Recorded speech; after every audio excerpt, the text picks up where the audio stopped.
Hi, I'm Robert Wright. I run the Non-Zero Foundation, which produces all the shows on Blogging Heads TV and Meaning of Life TV. We host a variety of voices, some of them pretty unorthodox, and we encourage dialogue that is sharp but civil. We think fostering constructive conversation is especially important now that America and the world are looking kind of fragile. If you agree that our mission is important, I hope you'll consider helping us shoulder the cost. You can do that by becoming one of our cherished patrons at patreon.com/nonzero foundation. That's NONZEROFOUNDATION. Thanks. We need your help, and we deeply appreciate it. Hi, welcome to Culturally Determined on Blogging Heads TV. I'm your host, Aryeh Cohen-Wade, and my guest today is Dan Brooks. Dan, could you introduce yourself? Hi, I'm Dan Brooks. I'm a contributing writer to the New York Times Magazine and almost anywhere else that will pay me. So thanks for coming on today. So I've enjoyed your pieces in the Times Magazine over the recent past, and we're going to be talking about your most recent piece, which is titled How President Trump Ruined Political Comedy, which I thought was really interesting and is something I've been thinking about, and I've been thinking about political comedy for a while. I did an episode 5 years ago that was based on a piece that a writer for The Atlantic wrote called something like Why Is There No Conservative Jon Stewart? And things have changed somewhat since then. Yes. And so I think this is an interesting contribution. So what was like the genesis of this piece? Why did you want to write it? So this piece started out as like a series of reported essays on political comedy, on contemporary comedy that we could not get access for. Initially, we were going to do a sort of hybrid essay profile on Saturday Night Live and Colin Jost and sort of the Weekend Update writing process. And I, in my innocence, did not realize how closely they guard access to the cast. So that one fell through. And then just as a side note, were you? I know that the person I assume was your editor on this, Willie Staley, is kind of a Colin Jost obsessive or expert or something. Was he? Did you pitch him? Did he pitch you, or how did that come about? We came to that one together, and he is a type of Colin Jost fan. And I think anyone who is still watching Saturday Night Live, anyone who watches Saturday Night Live in the modern era has to have a kind of love-hate relationship, because it's not for the aficionados. Like in the same way that Drake is not for hip hop heads, like SNL is not for comedy nerds. Right. But it's got its merits still. It's an institution, right? It is to comedy what the Super Bowl halftime show is to music. Yeah, that's interesting. I mean, it's a remarkable institution when you think about it, how long it's persisted under the leadership of the same individual and how much it seems to matter, even though it's not actually very good or funny. And most people, even who watch it, kind of agree that it's not very good or funny. But then the people who are involved are often super talented, and then they go on to become mega stars in a different realm. It's just a very strange thing. But that's not our main focus. That's not our main focus. Right. Moving on, because I do hope to someday get that access. So I would like to add here that SNL is an admirable institution, even as it goes through ups and downs. So then we were going to do a profile on Jesse Waters, the Fox News humorist / pundit. And that was going good until they read my old blog, Combat Blog. And they pointed to a specific post as being critical of Fox News. The irony was I have been critical of Fox News. Yeah, obviously. I'm not shocked exactly that someone might be critical of Fox News, but yeah, the irony of this particular post was that it was pretty much defending Fox News. It was about a fake screenshot that circulated in like 2016 that someone had mocked up. It never actually appeared on the network. But it appeared to be a bar graph where the bars were getting bigger as the numbers were going down. And everybody was like, oh, look at this kind of bullshit that Fox News does. Can I say Can I say that on your podcast? Yeah, you can curse freely, please. That's it's good. encouraged. They were like, look at this fuck ass shit cock that Fox News is doing. And I was like, yeah, you got to be on the lookout for this stuff. This was back when that was an original idea that fake news that plays into our pre-existing attitudes was dangerous instead of something that we just all accepted was going to be out there. Yeah, and this makes me think of something that you bring up in your piece, which we'll talk about later, which is, you hear a bit of news related to Trump, and then is it a joke? Is it real? Like the average person, it would be hard for them to tell whether something was invented out of whole cloth or something that Trump actually did. But we'll get back to that to that idea. Mm-hmm. So Fox declined to give me access to Jesse Waters. I would still happily do a profile of him. This was part of a project that Willie and I, not even a project, a fantasy that Willie and I were pursuing that we referred to as Profile of a Bad Person. We were trying to do Assad haters not Assad haters. Bashar al-Assad. Assad hater, a great person. Bashar al-Assad, not a great person. We were trying to do a profile of his United States publicist, but that one also didn't pan out. Interesting. Anyway, we had all these ideas, and ultimately we kept circling around this idea of how, at least I remember when Trump got elected and everyone was rending their garments and gnashing their teeth, people said, well, at least art is going to be really good now. At least comedy is going to be really good now. And I think that that has not happened. There has not been the flourishing of art and comedy that some of us hoped would occur during the first term of the Trump administration. And I think that's the disappointment is one thing, and it's not something that other people share. I think there are lots of people who feel that political comedy is better than ever right now.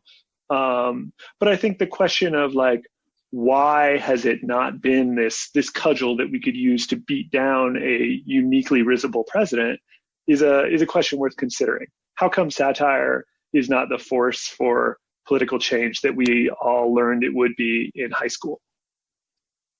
Right. And if you were in high school when The Daily Show was in its sort of prime years, then maybe that was also a formative influence. And so you give it. I'm just going to read an excerpt from the piece that surprised me. Since January 2015, 7 liberal clip shows in The Daily Show Variety have premiered: Full Frontal, The Nightly Show with Larry Wilmore, The Opposition with Jordan Klepper, Patriot Act with Hassan Minhaj, Why It Snacks Problem Areas, The Jim Jeffries Show, and The Break with Michelle Wolf. As of today, all of those 7 but Full Frontal have been canceled. So there's been a lot of people in Hollywood or New York comedy circles are trying to, make something in the Daily Show mold that would be current for the Trump administration.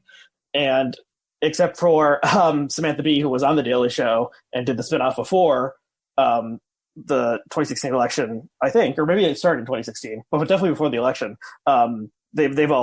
They haven't been successes, at least in terms of ratings, and have all been canceled. So there's not.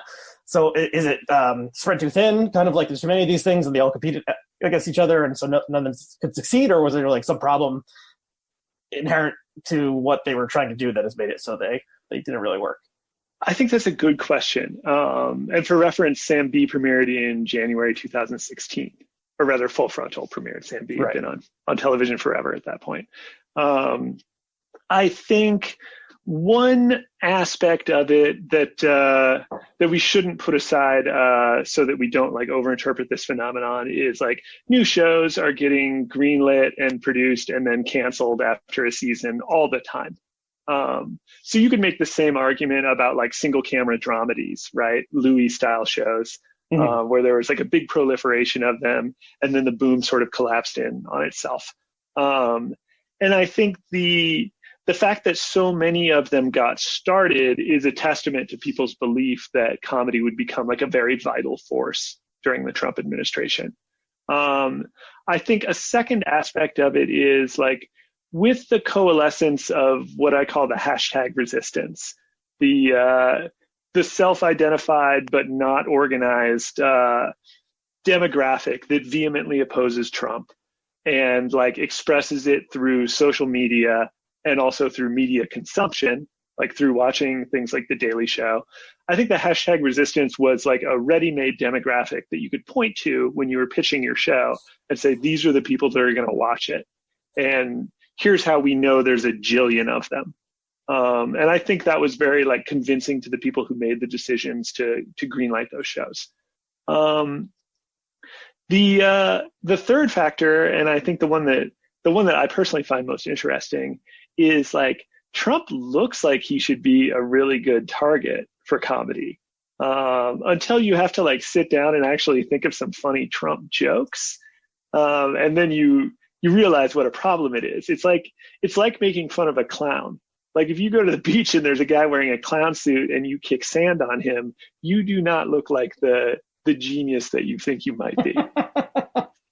Yeah, I think that I agree with that. And yeah, so on the surface level, Trump seemed like an obvious target of satire because of his many ridiculous aspects. Like he wears orange makeup and is this big fat guy and is a moron and etc. Yeah, but the trifecta, really. Right. But it seems like, well, one thing is like, is it maybe he is such a ridiculous figure that he is the clown, and then you can't, like you said, you can't attack the clown. And if we look back towards like the Daily Show's heyday in the Bush administration, you know that there was a lot of kind of false piety and kind of like seriousness, especially related to the war on terror and the invasion of Iraq and our great moral crusades and so forth. And the dissonance between that and sort of what was actually happening, and the fact that the mainstream media went along with that narrative for a very long time, made it so that Jon Stewart and then Colbert were able to like satirize this in a very successful way. And then with Trump, there's no like dissonance. It's like it is all on the surface. And yeah, can throwing a pie at like the school principal or something and hitting him in the face with a cream pie is funny or something, but doing it to like the class clown doesn't quite work as well because he's already a joke. Yeah, and I'm glad you brought up the pie throwing analogy, because I was going to indulge one of my worst habits and bring up a scene from The Simpsons. There's that in the episode where oh god, I'm blanking on his name. How embarrassing, because he's one of my favorites. He plays Niles on Frasier. Sideshow Bob? Not Sideshow Bob, who's Kelsey Grammer. Oh right. But it's a guest from Wait, but Sideshow Bob's brother is yeah, right, because he actually did go to Princeton. Uh-huh. That's the clown college joke. I'll thank you not to refer to Princeton that way. Right. Yeah. So Sideshow Bob's brother, whose name is just on the tip of my tongue, comes to town, and they're talking about their long-standing rivalry, and it flashes back to his memory of auditioning for Krusty, and he's dressed up as like a hobo clown, and he takes a pie in the face, and it's not funny. And Krusty says, "Here's a tip, kid. The sap's got to have dignity." And he points to where Sideshow Bob is off stage wearing like tweed and I think reading a book. And he calls out, "Pie job for Lord Autumnbottom." And they throw a pie and it hits Sideshow Bob and his hair springs out from under his hat. And it's funny. And that... so that's the origin story for Sideshow Bob is... Yes. The sap's got to have dignity is, I think, an important rule of thumb there. And I think the conservative apparatus was so serious, and like freedom fries kind of went right up to the line of self-parody. And that made it kind of a shot right over the plate that everyone could make jokes out of. If they had been called "fuck you fries" and it were like a little nod at how ridiculous it was, that I think would have nullified jokes about it. And this is where you mentioned that Trump is a moron, and I think he is a moron in comparison with the resources he has been given, right? Like for a dude who went to a series of prep schools and Penn and had all of these all of these advantages, yeah, he's dramatically underperforming what he's been given. But he is also stupid like a fox in that, like, he is doing this ironized presentation, this like pro wrestling style kayfabe presentation. And to heap another level of irony or another level of knowingness on top of that is very difficult, I think. Yeah, so kayfabe, for people not in the know, is kind of this idea from professional wrestling that the performers maintain the like act on the surface, but everyone in the audience actually knows that it's fake, but they appreciate that the wrestlers are still pretending, and violations of kayfabe. Apparently, I actually did an episode about this a couple of years ago with the writer Owen Ellickson. It was after Trump. The first time Trump retweeted the little animation of him like body slamming someone with CNN, like the CNN logo on their head, that that was outrageous at the time, but now looks quaint. But so we're talking about Trump in professional wrestling. Obviously, Trump was participated in WWF stuff at the time, and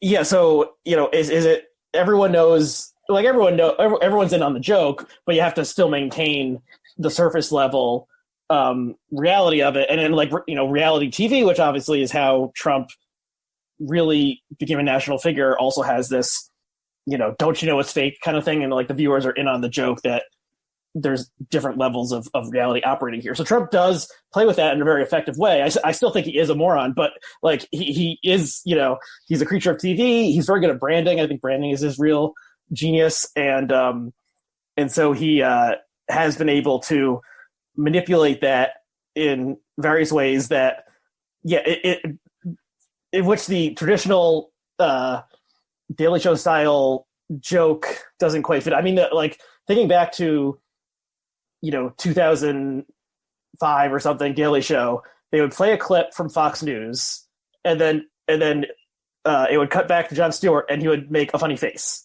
And then and everyone would laugh because he was making this face like, whoa. And then they would tell a joke, and the joke was funny also. And it was just like everyone was, knew what the joke was, and it was that Fox News was obviously full of shit, or whatever conservative politician was talking on screen was full of shit. And Jon Stewart was the one who was like saying like, the emperor has no clothes, that kind of thing. But yeah, so why why has this? I mean, okay, why is it not translated? I guess we've talked about it some, but why don't we let's talk about, I guess, Trump as a comedian or kind of like a Don Rickles style, like Borscht Belt sort of performer, and how he has like styled himself in that way, and how that works for him. Yeah. So in the piece, I compare him. I say that his public speaking style at rallies is reminiscent of late career Don Rickles, and I want to emphasize the late career part, because like young Don Rickles is doing something different. But like the older Don Rickles had this aura about himself, and like one of the central aspects or motifs of his act was that he would just come out and be totally comfortable on stage. He was not trying to make the audience laugh, or rather, he gave the impression that he was not trying to make the audience laugh. He's just out there talking, and like it's a very slack performance. And then all of a sudden he makes a crack. And I think like crack is an important word here, because it's like the crack of a whip, right? Like the whole performance suddenly comes into tension for just a second. And it gets this big pop from the audience. And then he goes back to his like conversational meandering style. Right. And this is something Trump does, not exactly with jokes, right? Because like almost all of Trump's jokes are those like situational non-jokes that aren't really witticisms. They're not clever or insightful. They're instead like a commentary in the moment on himself. So like the kind of jokes you make with your friends, where like you're sitting around the bar and you make a joke about how you can't sustain a relationship. And it's funny because your friends all know that you've had a string of monogamous relationships that have all been unsuccessful because of your flaws. Just to think of an example. So it's like, it's that kind of joke, right? Where it is the audacity of the remark in that situation the way in which Trump takes himself out of the mode that a president is supposed to speak in, or a presidential candidate. And this, like, I'm not saying anything new here. Like, Trump's killer app was he approached the presidency like he had won a contest, like, to appear on television. Like, he's just saying all the dumb stuff that, like, the dude at the end of the bar says he would say if he were running for president. And people love that. I would love it if he hadn't won. Like, if Trump had not become president, I think we would all remember him a lot more fondly as, like, a very funny thing that happened. That's interesting. A lot of people speculated on the alternate reality where Hillary had become president, but to think what would have happened to Trump and how he would have been viewed by the average person is interesting. So, some interesting things. One is he does a lot of physical comedy. Like, he did an impression of Michael Bloomberg where he just, like, ducked down behind the podium. Which is funny. It's really funny. Yeah, there's not a lot of presidents we can remember doing physical comedy gags like that. And he famously did the thing where he mocked the reporter who had, like, a dystonia or something. Yeah, not funny. That was less funny, but that's the kind of, he makes funny faces.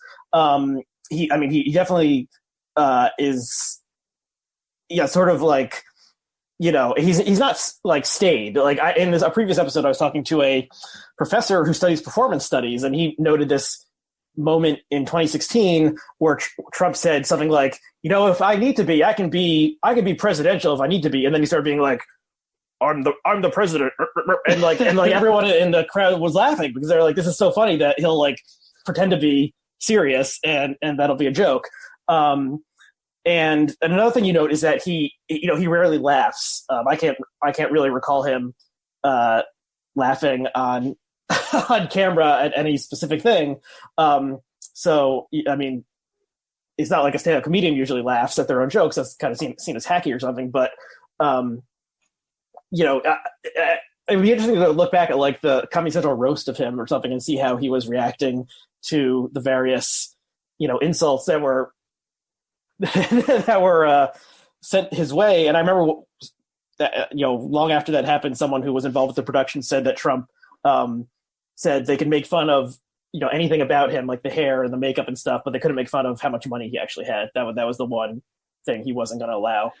Interesting. So he knows he's a figure of fun in multiple ways and plays with that. And I guess there's some, but at least whenever this happened, like 2010 or something, before the birther stuff, he he had a red line about his net worth that wasn't going to be crossed. Very interesting. And I do think, like, this is obviously Trump's wealth is the foundation of his whole shtick, right? He's like, I'm an eccentric billionaire. And the eccentric billionaire who doesn't have $1 billion is just a weirdo. Like, he's not, Daddy Warbucks is just bald if he loses money. Yeah. And, the only, one of the few true things Marco Rubio has ever said was if, Trump wasn't born into a wealthy family, he'd be selling watches on, Canal Street. Like that, like that's just the type of person he is. But he, lucked into this inherited wealth, and obviously does have these other skills related to self-promotion and branding and stuff. Okay, let's talk a little bit about, like, how there has been a change in sort of, like, how liberals understand comedy and conservatives understand comedy during this era. And you note that, well, you talked to the head writer of The Daily Show, Dan Amira, who used to be a journalist. He used to write for New York Magazine. And used to be edited by Willie, in fact. Oh, okay, that's interesting. From the talk section. And yeah, I remember when I used to read him. And I followed him on Twitter. I remember when he announced he was leaving for The Daily Show, and I was like, oh, he's not going to be writing good pieces anymore. And so that's interesting in itself that, someone who was a journalist ascended to this position when in the beginning The Daily Show was mainly like a media critique sort of thing and was just making fun of weird stuff that appeared on cable news. But you talk about the kind of jokes that land these days on The Daily Show and other type shows, and how they can't be, like, too sarcastic because then the liberal audience maybe won't understand that there's a joke. Or can you explain that a little bit more? Yeah, so this was, like, by far the biggest surprise of the reporting process for me. The one that I found myself telling people about at parties during the brief brief time when there were still parties after I had completed the reporting. So the Daily Show's audience has gotten a lot larger in the last 5 years. It dipped. They lost approximately 1/3 of their audience when Jon Stewart left. And then they got it back plus a bunch more. And the demographic shifted a little younger, but mostly it just widened. They just got a lot more people watching the show. And I think there are like a lot of factors potentially contributing to that, and I don't really have the expertise to say what it was. I think Trevor Noah being like a very, very charismatic host and like a very skilled showman has a lot to do with it. But like with the broader the audience gets, the harder it is to write jokes for them, right? Like the hardest thing in the world would be to write jokes for the Super Bowl. Or something along those lines, that like a very large audience. This is where Steve Martin is a genius, right? Because he writes jokes that exist outside of political persuasion or like current events or any of it. I think Jack Handey is another example of a humorist who writes these jokes that seem to operate outside of time. Anyway, I asked them, like, is there a kind of joke that you have learned not to do? Like a joke that blew up in your face and like gave you a sense of who this new audience is. And their answer was sarcasm, which really surprised me. Because the Stephen Colbert character and the Colbert Report obviously were built almost entirely around irony, like this deep irony. Yeah. And maybe I'm misremembering it, but I thought of irony as a key part of the Jon Stewart Daily Show's presentation. And if not irony, then at least it's deformed sibling sarcasm. But like their position was like people would misinterpret sarcasm. Either they wouldn't get it and they'd be like, wait a minute, these guys are saying the opposite of what I believe. Or they would get it, but they were like, now is not the time for making light of this, which is such it was a mind-blowing moment for me. And they absolutely, like Dan said sarcasm, and Jen Flans was like, oh yeah, definitely can't do sarcasm. Or at least have to work up to it and make it like very clear before you start getting into sarcasm. And that's really interesting. To me, it signals something about the way the new Daily Show audience has like come to think of comedy and what it's supposed to do. And I think we can see this trend writ large in stand-up and in other forms of comedy, where the difference between comedy and drama is not always like the relationship to irony and sincerity or like insight or this and that. But like drama is false and comedy is a true expression of the comedian's beliefs. This is a crazy idea I've been thinking about in the shower. I'm not sure it's actually true. But if you watch something like Nanette, it's characterized not by irony, but by great sincerity. Right. And also, Nanette wasn't very funny, in my opinion. Not to me. And people like it, but was it actually funny? I mean, obviously, humor is subjective. But that's interesting. Yeah, I'll have to chew on that one. I'm thinking of there's some epigram or something that like about fiction. Like fiction is the lie that tells the truth, or something along those lines. And yeah, and you can think. I mean, something you don't explicitly touch on is like the liberals and the left have gotten sort of more broadly sensitive to offense against various groups than they were 20 years ago. And there's a lot of things where it's like, I listen to a lot of comedy podcasts, and they often will like mention like a movie that came out in the 80s or something, and they'll be like, yeah, it's kind of problematic, but blah, blah, blah, blah, blah. Like they need to throw that in there that like, okay, there's some jokes that like would not make it today because they're racist or sexist or whatever, or homophobic. And, we know that, we know that we're woke, or whatever term you want to put in there. Woke obviously has become a very freighted term, but yeah, just like we recognize that this particular joke in Coming to America like would not be told today, but it's still a really funny movie if you can like look past that. So that seems to be a kind of change. And then on the right, there's a sort of mirror change of being like more open to offensive things. And if you get called out on it being offensive or over the top, saying, it's just a joke, can't why are you so serious? You're such a buzzkill. There was that famous tweet that from that awful guy. I can't remember. Prison Planet is his handle. I can't remember his real name. Paul Joseph Watson. Yes, that's his name. And he said conservatism is the new punk rock. And they tried that. It didn't really work out. But and then Trump plays with this where he says something outrageous, and then if it's too outrageous, he says it was just a joke, like injecting bleach into your body if you have COVID.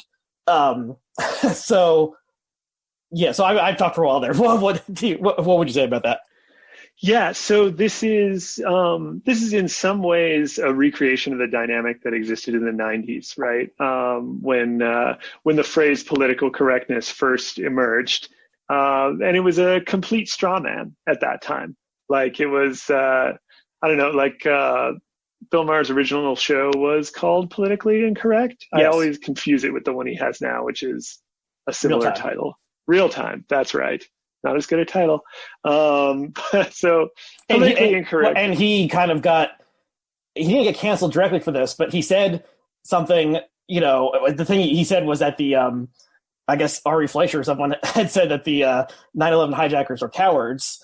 And he said, no, you actually have to be kind of brave to fly a plane into a building and know you're going to incinerate yourself. And that was in part what got him, got that show kicked off the air in 2002.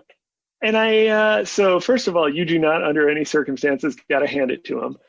But right. Those men, an edgy thing to say even today, to talk about that. And he said it in late 2001 or early 2002 So, props to him, I guess, or whatever.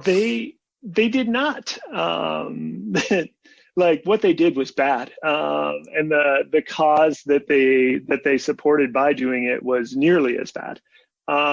However, those men showed more conviction than I ever have, in terms of I have these strongly held political beliefs, some of which are quite radical, and the only thing protecting me is that I never meaningfully act on them.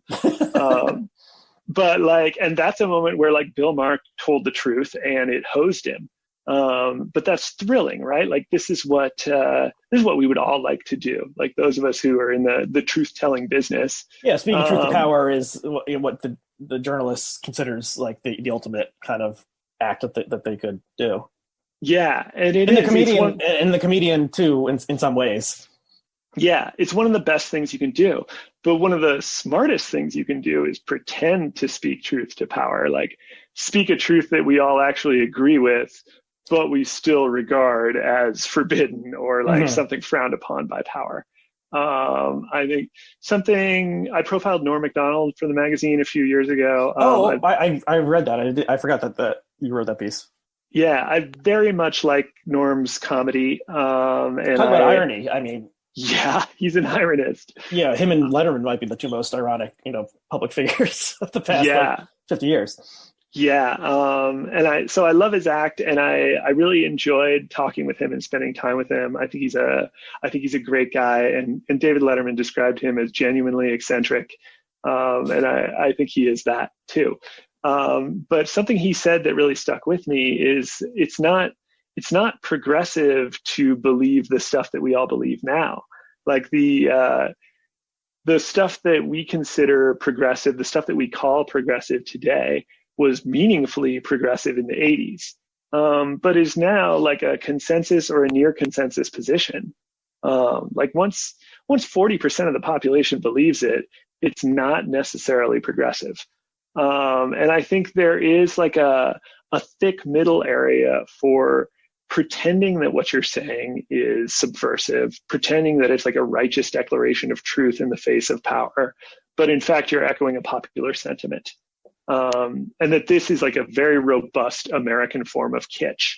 Punk rock is the new punk rock in this way, right? Pretending that having a mohawk and facial piercings is transgressive, even though that's pretty standard now.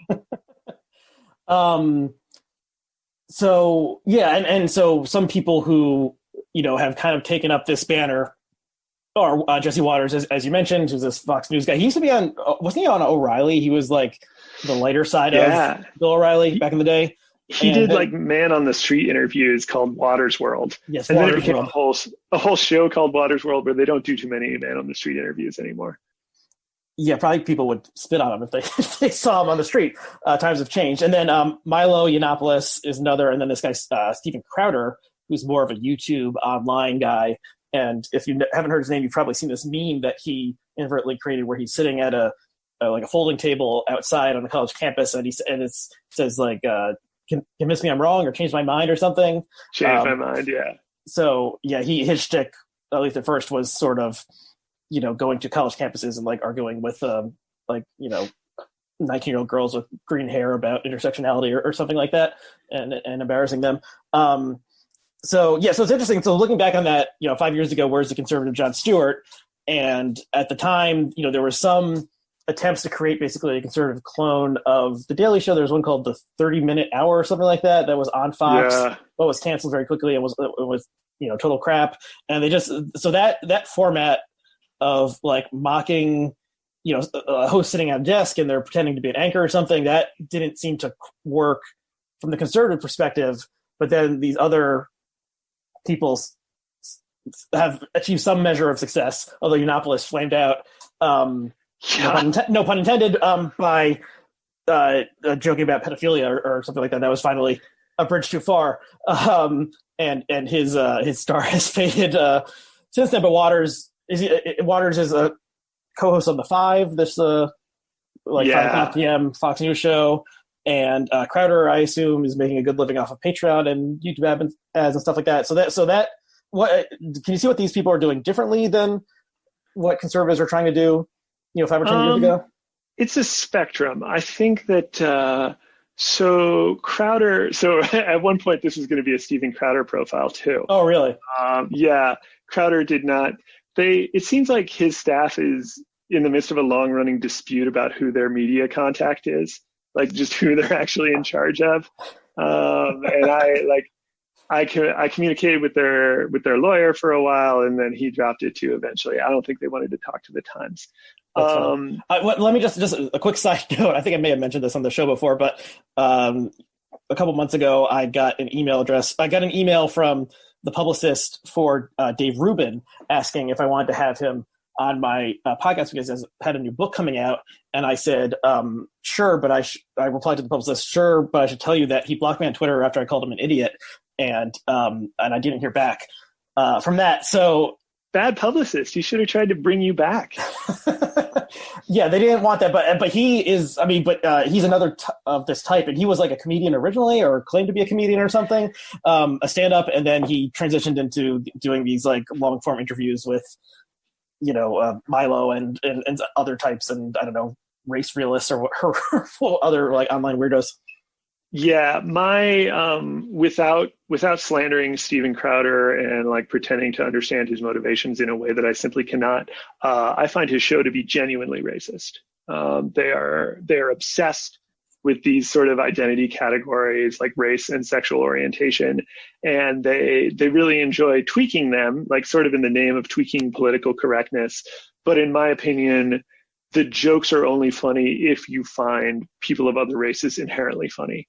Or gay men inherently funny. And I, certainly there was a time in my life when I did. And then by 8th grade, I had sort of moved past that. Mm-hmm. And I think that I think there is like humor to be done in those veins. I think in an ideal society, we would recognize gay men and non-white people as fully human in a way that allowed us to satirize them as individuals without feeling like we were satirizing them as a group.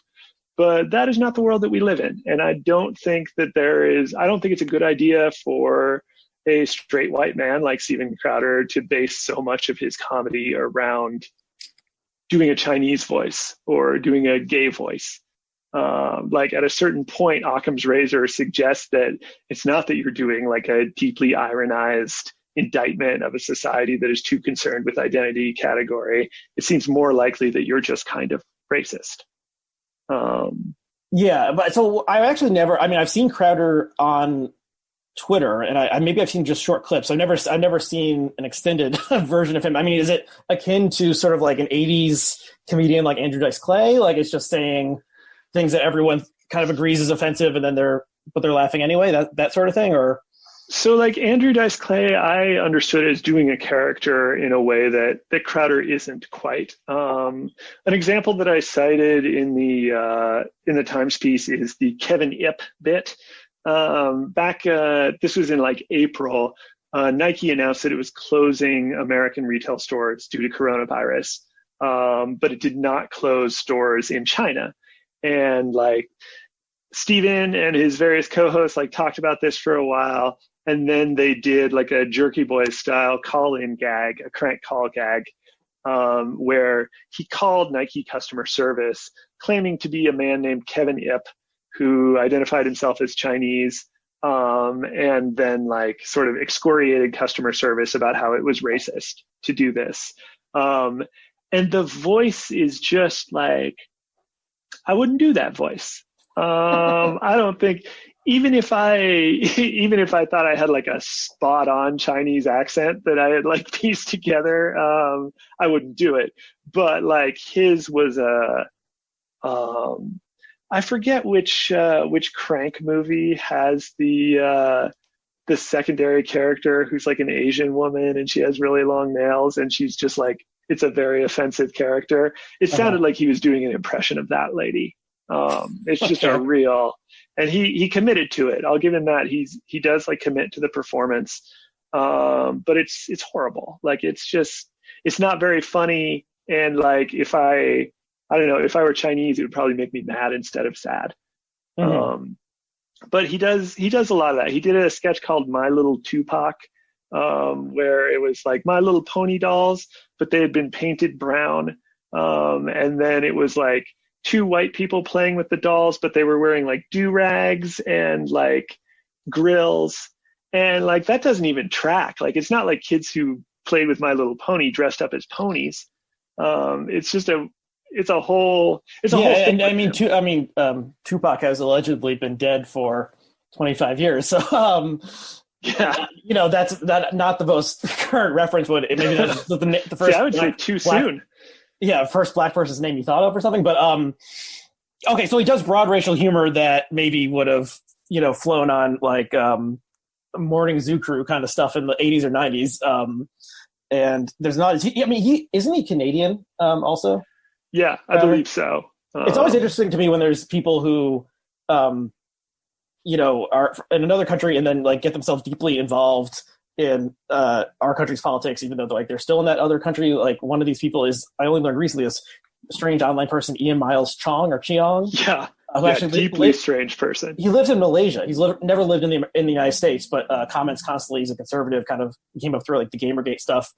He lives in Malaysia, so I mean, why does he care about goings on in American politics and media? But anyway, you made me think of, I think it was either the very first or the very second episode of the Colbert Report. He did this bit in which he did a very offensive Chinese accent with a character called Ching Chong Ding Dong. And the joke was that it was so over the top racist that you couldn't think it was serious. At least that's one interpretation of the joke. And then and this was there from the very beginning. And it was supposedly like it was like the camera was still rolling during a commercial. He asked for an assistant for some tea because his throat is a little sore. And then he drinks it and then he starts doing this kind of, like 1940s era, like racist caricature of a Chinese person. And then like years and years later, so that would have been 2005 or so, and years later, this came up again when a woman whose name I can't remember started a hashtag called Fire Colbert, I think. Yeah, I remember. After he got the show on CBS saying, he's racist against Asian Americans. So it's interesting to look at that as, everyone quote unquote was laughing at that joke and got what the point was in 2005, but that probably wouldn't have flown, in 2020 anymore. And so mores have definitely changed. Yeah, I would say the Ching Chong Ding Dong sketch was a real 2005 style mistake. Right. And then like viewing it from the modern perspective, I'm like, yeah, just don't do it, man. Like it's like, I don't know, ironized racism, it's funny because it's ironic, is like, no, it's funny because you're doing a funny voice. And like all manner of funny voices, I think, are a cornerstone of comedy. And like, we have realized that the funny voice based on like a non-white ethnicity is just not, it's too easy. Like, right, the danger of racism is like, it's everybody's first idea. That's not the danger of racism. I think there are many more serious problems that come along with racism. Now that I review my own remarks, but like one problem of racism is that like when you don't have an idea, that's the idea you go to, and you do it when you don't have the idea for a joke, and when you don't have an idea about what kind of person this is who's walking down the street towards you. Like it's a substitute for more nuanced thinking, and I think that's why in 2020 we've realized that jokes like ching chong ding dong, even though they're not intended as racist, still don't work. Yeah, I mean, it's the, making fun of someone else because they're different than you is, a preschooler's joke, basically. Like that's the bully, the bully's joke when you're 5 years old. And it is Trump's, a big part of Trump's shtick is, Lil Mayor Mike, he's short, so he's different than me. I'm tall, he's short, so that's funny, and I'm going to make fun of him because of that. Or, he doesn't always, he goes for character-based insult in addition to physical-based insult. But usually his jokes don't operate on complex levels. Although you note this weird thing that he said when he was talking about the epidemiological modeling of the coronavirus, and then he kind of just like inserted, he said something like, I don't know a lot about models, or at least that kind of model. Yeah. And then kind of kept on going. And so that's just who knows what is going on in his head. That's a strange joke to make when you're talking about tens of thousands of people already being dead and modeling the number of infections or deaths or whatever. And then he's just dropping the fact that he used to fuck models in the 70s and 80s. I guess he still does fuck a model. Melania was a model, so although who knows how much they're actually fucking these days. It happened at least once, probably. So, but yeah, so his type of humor in some ways is very simplistic, I'm a bully kind of thing. But then also, I shouldn't call it simplistic, because he is the clown. Like, he wears makeup, he has crazy hair, he like has this outfit, like he has a signature outfit that he wears almost all the time, the dark suit with the long red tie, and he does goofy movements and so forth. And then so it's also the insult comedian. Is there anything that you think like ties all this together? I mean, certainly no president has ever acted like this before. Is there anyone? Can you think of anyone else who's ever in history who's ever acted this way before? Yeah, I think that so certainly he's unprecedented among presidents. I don't think anybody even comes close. No. And maybe that's just the paucity of my understanding of American history. But I think you would be hard put. Maybe the closest you get is Jimmy Carter, who's like a single term governor of Georgia, comes in after the Nixon and Ford administrations, and does like a just folks approach, where he, for example, reorients U.S. foreign policy around humanitarian concerns and an ethical foreign policy rather than one driven by perceived national security interests. He does like a kind of outsider thing in a way, although how much of an outsider can you be once you've governed Georgia? But he's maybe the closest analog I can think of in the modern era, although obviously he's not trying to be funny and he is not mean-spirited in the way that Trump is.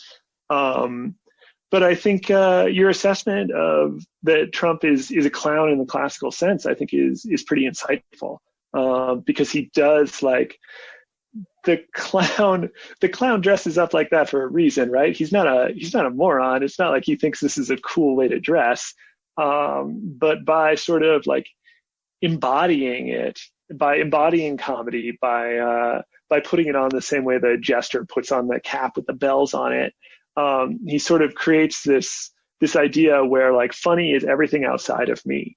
And I'm going to like zero out my dignity so that I can identify the quality of dignity in others as something to be laughed at. And I think that like a recurring joke in, oh man, I hope I don't get this wrong. It's either in The Stench of Honolulu by Jack Handey or in the Frank Burley detective novels written by John Swartzwelder, the Simpsons writer. Okay. John Swartzwelder has self-published a series of novels about a detective called Frank Burley. And Frank Burley is basically like a more sociopathic Homer Simpson. Homer Simpson, if he were not tempered by 5 other writers. And a character that Frank Burley is very interested in is like the sort of book within the book is this character called Muscular Angry Clown. And to me, that's like an inherently funny character because like the one thing the clown can't be is like jacked and badass, right? Like it's the one role The Rock couldn't play. Okay. Yeah. And I think like the clown cannot simultaneously be cool or imposing or dignified. And I think like one of Trump's great insights, whether he had it instinctively or theatrically, is his realization that like that element of dignity is the thing people like least about the presidency. It's the thing that the political class considers the most important, but the dudes at the bar are mad at the president for not acknowledging that he is just a person, I think. And Trump, I don't know, my theory, which I've just spun out off the cuff here, has some holes in it. One of which is like Trump is also constantly aggrandizing himself and portraying himself as like cool and smart. He's the best. Like, in any category, he's the best. Yeah, physically fit, even though at one point he said he like could have been a major league baseball player and etc. I mean, so yeah, I've never thought about this is interesting about dignity, and if there is, if you had to boil down Barack Obama into one word, it might be dignity. And tons of dignity. Yeah, he's a very maybe his enemies wouldn't acknowledge this, but he seems like a very dignified person. He always carries himself in a very careful way, always composed, and so for him, yeah, for the antithesis of that to come directly afterwards in the same way that like in a lot of ways Obama was the antithesis of Bush is thematically appropriate. I want to let's mention the thing that I teased at the beginning, which is the incident with the hero dog. Yeah. Could you recap that briefly? Yeah. So Trump tweeted. I'm not going to remember when this was. It was after Baghdadi. It was the caliph, self-appointed or whatever caliph of the Islamic State was killed himself with a suicide vest or something in this raid, and a military dog was involved in this somehow. Yeah, Conan, a golden retriever, I believe, which is like there's something. I think it's a German Shepherd. I think that's usually usually military dogs. Usually either German Shepherds or Belgian Malinois or something like that. Yeah, there's something unholy about teaching a retriever to kill. Yeah, I don't know how aggressive those dogs can be. Who knows? Not like regular killing, which is one of the holiest things a person can do. But yeah, so Conan, this military dog that was instrumental in some way in the killing of Abu Bakr al-Baghdadi, Trump tweets a picture of him putting the Medal of Honor around the dog's neck, and the only other content in the tweet is just American hero in all caps. And I saw it and I was like, this is fucked up. And just by chance, I was like, this is too fucked up to be true. And I did a Google image search, and the image came from the conservative website, The Daily Wire, which had photoshopped it. Because at that time there was some chatter about giving the dog the Medal of Honor. And dog that kills a terrorist is what passes for a feel-good story in those circles. But like Trump tweeted like just the photograph of himself giving the Medal of Honor to the dog and this caption. And my wife, who is like very, very smart, despite the fact that she married me, like one of the smartest people that I know, saw the picture on Facebook. One of her relatives had shared it And she believed for the rest of the day that Trump had given the Medal of Honor to a dog. I forget the name of the writer. I believe it was John Brodigan. He's one of the people who writes for the Louder with Crowder website, Steven Crowder's podcast website, wrote about this and was like sort of making fun of the New York Times and Jim Acosta for reporting that the picture had been doctored. And he said, I believe you'd have to be an idiot to think this photo was real. And this, I think, cuts to the heart of something that Trump and like conservatives, new conservatives, are doing very successfully, which is using this sort of ambiguous irony to create an us and them delineation with mainstream media that is, as I put it in the piece, unequipped to cover an ironic president. On one side, the them side, people who don't get it. And then the us side, people who do recognize that stuff like this is not a lie, but a joke. The Times, an outlet for which I have the utmost respect, I think it's the best newspaper in the country, is like not good in its news reporting at distinguishing between lies and other kinds of statements that aren't true, such as ironic jokes. And I think the qualities that make the Times not good at that are the same qualities that make it good at everything else, like the very scrupulous reporting and like not assuming a perspective that the reader is going to have that is not necessarily grounded. But yeah, I think this is, I think the dog example is like Trump telling a lie that his supporters identify as a joke, but that objective news media have to identify as like not necessarily a lie, but an untruth. Yeah, I mean, Trump has done, so this must have happened like late 2019, so before the pandemic. And I if you had just stopped a person on the street and said Trump gave a medal to a dog, they would probably think, oh, okay, that, like that probably happened. Like he's done so many strange things, and so it's such a strange man that, truth, falsehood, sincerity, sarcasm, who the hell knows anymore. And if you had told someone, a year ago, Trump is going to tell people to inject bleach or use bleach inside their bodies to fight off an illness, they would have said that, that has to be a joke. Like there's no way that can happen. And when he said that, I mean, it's hard to know. I think, of course it can't get inside his brain. It's hard to know how he puts this stuff together. I think it's very like stream consciousness, and whatever, someone was talking about using bleach to like clean your kitchen to disinfect it. And then he just heard bleach and made the connection like, oh, what if you use bleach inside? And so that was probably as deep as it goes. And then, so he probably believed it when he said it. And then probably 20 seconds later, he forgot that he had ever said it to begin with. And it was just such a, it was so over the toply insane that he had to say he was just kidding about it.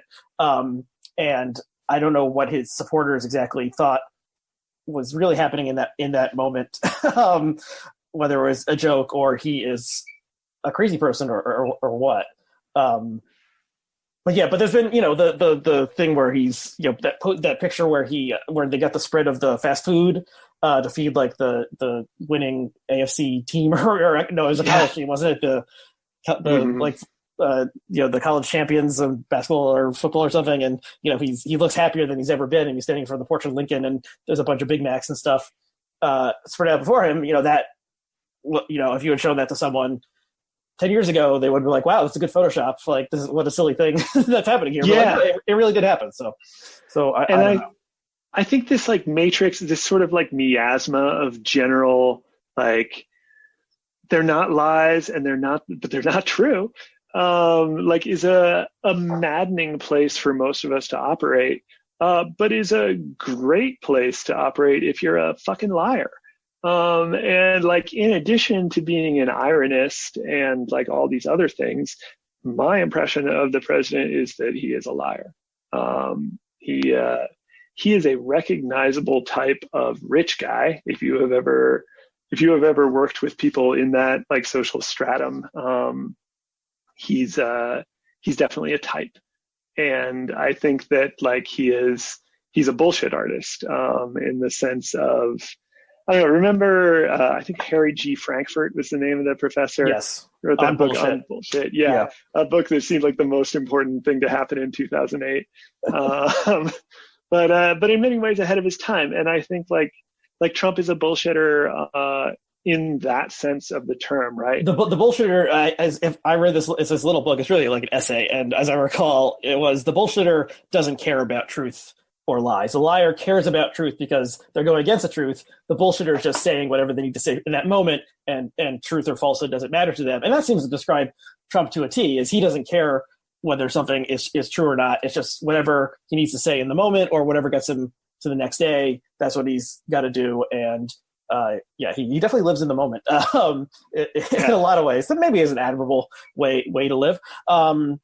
So I have a theory that I want to run by you, which is that as it's become more clear that Trump is going to, in all probability, lose the election and fade from the scene, the people on the right are moving back towards the sort of moral censoriousness that we saw in the 90s and during the Bush administration.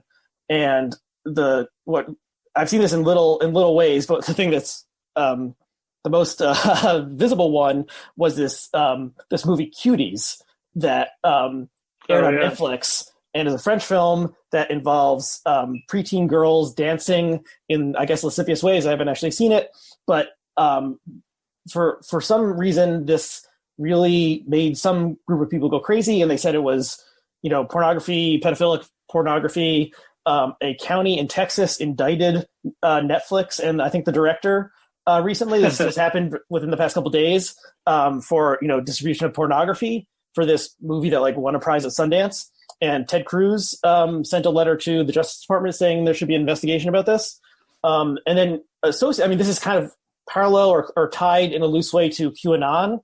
Where the motivating force behind QAnon is that there's deep state cabal of pedophiles and cannibals who are kidnapping and abusing and ritually murdering and eating children. So the idea that we need to protect children, connects them, and that children are being exploited by powerful figures for sex or to consume their adrenochrome, which supposedly gives you hallucinogenic powers or something or other. So that all sounds totally insane, but a lot of people seem to believe that these days. So I sense that. So Trump is this totally amoral figure, and he revels in that he's not constrained by shame or any of the traditional moral strictures that keep normal people more or less acting on the straight and narrow. And that's not a natural fit with the American conservative movement, which is much more religiously based, and wants to live in, has traditional family values, and doesn't usually celebrate people who have sex with porn stars and Playboy playmates and groping women and so on and so forth. So I think so they've kind of been jerked towards this Trumpian, into celebrating Trumpianism because they just love him so much. But once he's gone, and he's going to be gone some way eventually, I feel like things are going to revert towards more old 80s or 90s sort of moral, everything is we need good Christian values sort of thing.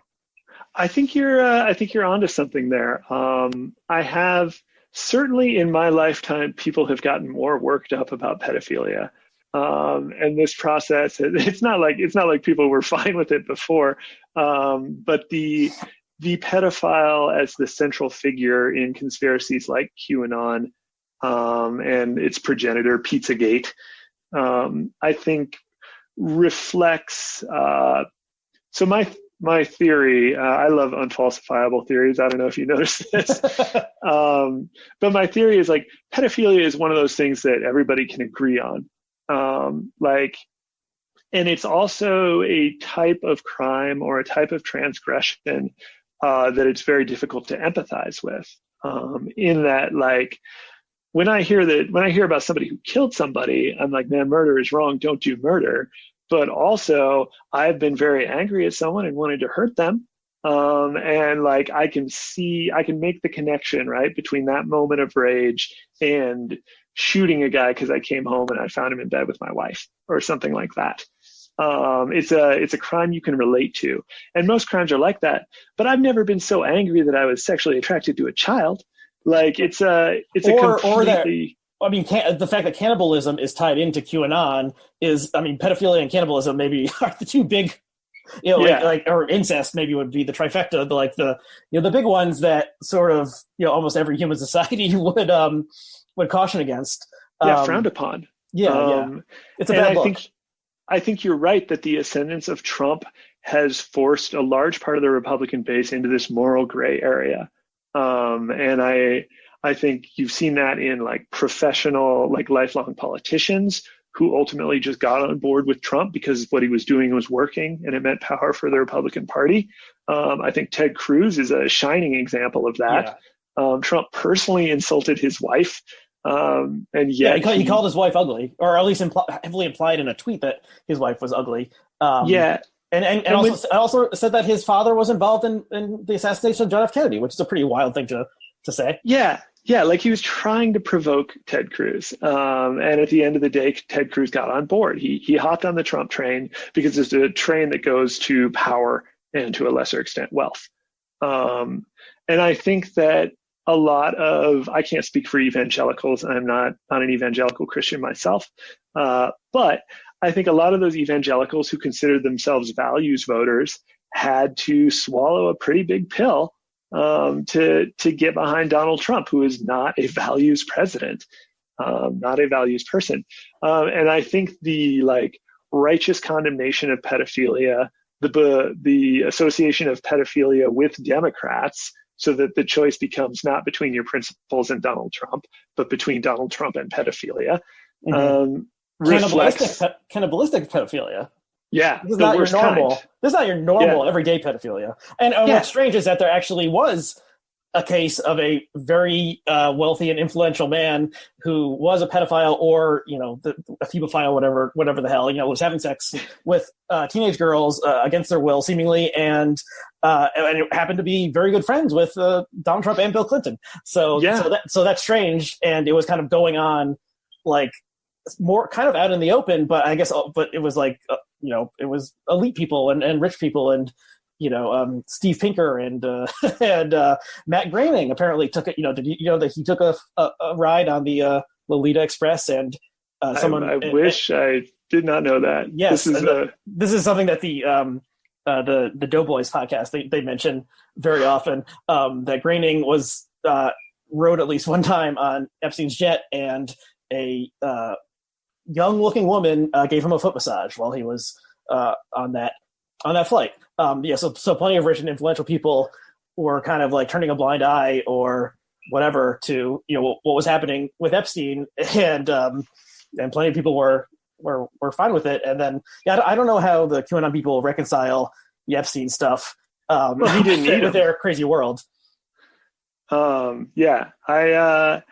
But I do think that reflects a general atmosphere of moral ambiguity that is a huge problem in the United States right now. I think that our society has rightly moved past a lot of false moralisms, right? Like the moral prohibition against homosexuality, the vague sense that we have a moral obligation to keep the races separate. These are false and not real ethics. But at the same time, I think we have also moved past in bad ways a lot of real and valuable ethics, such as the prohibition against lying or the prohibition against violating your own principles to make money. And I think people sense these things and they want to feel moral. They want to feel righteous in their day-to-day lives.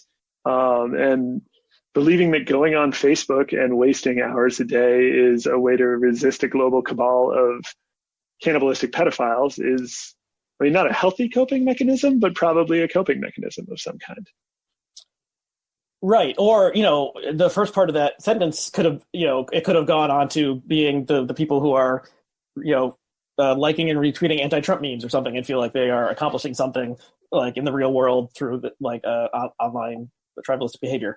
So maybe this will be the last question. So if Biden does win, do you have any thoughts on what could happen in terms of political comedy?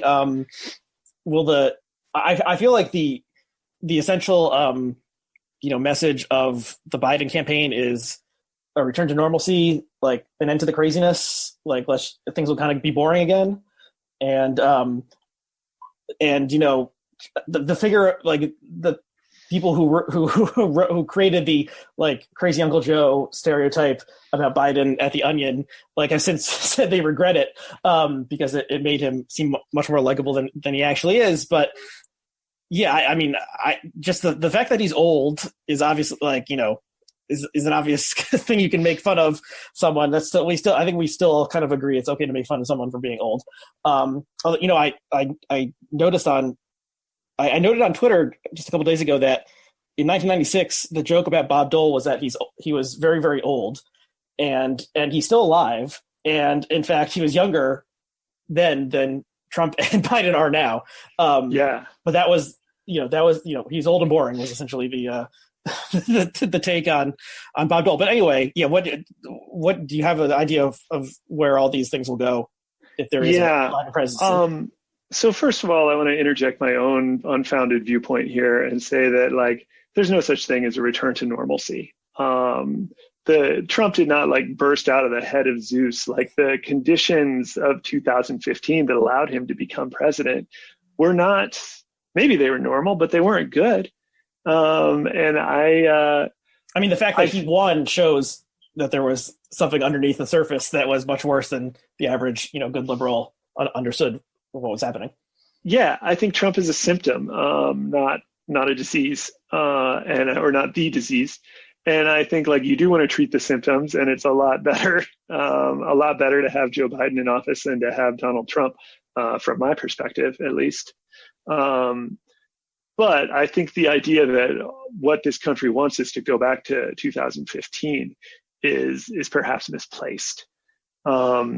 But two, I was talking about like the question of like where comedy might go after Trump is out of office, with a friend of mine named Tyler, who's like very, very smart, and a great guy.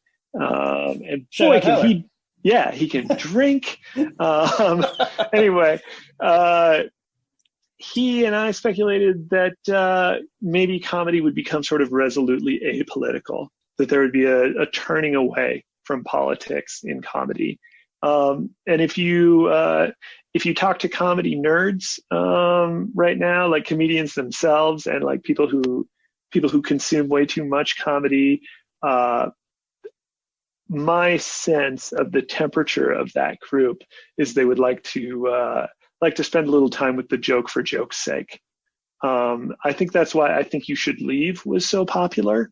I think that's a show on Netflix.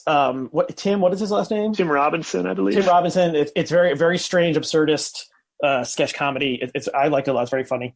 Yeah, mostly built around like social situations where one person is acting inappropriately, which is common in sketch comedy writing right now, and maybe forever. But then he does the turn where everyone sides with the person who is acting inappropriately, and that's the C. And the problem of where to go after A and B is perennial in sketch comedy.